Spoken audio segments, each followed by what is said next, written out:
আমার আজকের নিবেদন বিশ্বকবি রবীন্দ্রনাথ ঠাকুরের লেখা রথযাত্রা। রথযাত্রার দিন কাছে, তাই রানী রাজাকে বললে, চলো রথ দেখতে যাই। রাজা বললে, আচ্ছা।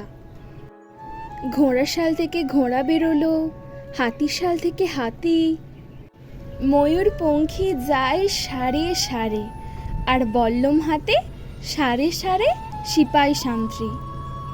দাস দাসী দলে দলে পিছে পিছে চলল, কেবল বাকি রইল একজন, রাজবাড়ির ঝাঁটার কাঠি কুড়িয়ে আনা তার কাজ। সর্দার এসে দয়া করে তাকে বললে, ওরে তুই যাবি তো আয়। সে হাত জোড়ো করে বললে, আমার যাওয়া ঘটবে না। রাজার কানে কথা উঠল, সবাই সঙ্গে যায়, কেবল সেই দুঃখীটা যায় না। রাজা দয়া করে মন্ত্রীকে বললে, ওকেও ডেকে নিও। রাস্তার ধারে তার বাড়ি।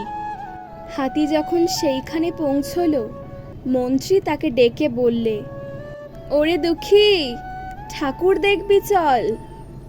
সে হাত জোর করে বলল, কত চলবো, ঠাকুরের দুয়ার পর্যন্ত পৌঁছই এমন সাধ্য কি আমার আছে? মন্ত্রী বললে, ভয় কিরে তোর, রাজার সঙ্গে চলবি। সে বললে, সর্বনাশ, রাজার পথ কি আমার পথ? মন্ত্রী বললে, তবে তোর উপায়? তোর ভাগ্যে কি রথযাত্রা দেখা ঘটবে না? সে বললে, ঘটবে বই কি, ঠাকুর তো রথে করেই আমার দুয়ারে আসেন। মন্ত্রী হেসে উঠল, বললে, তোর দুয়ারে রথের চিহ্ন কই?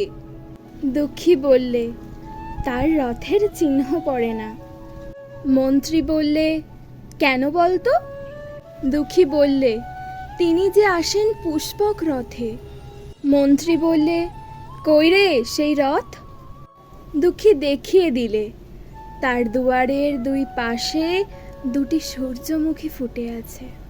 তার দুয়ারের দুই পাশে দুটি সূর্যমুখী ফুটে আছে।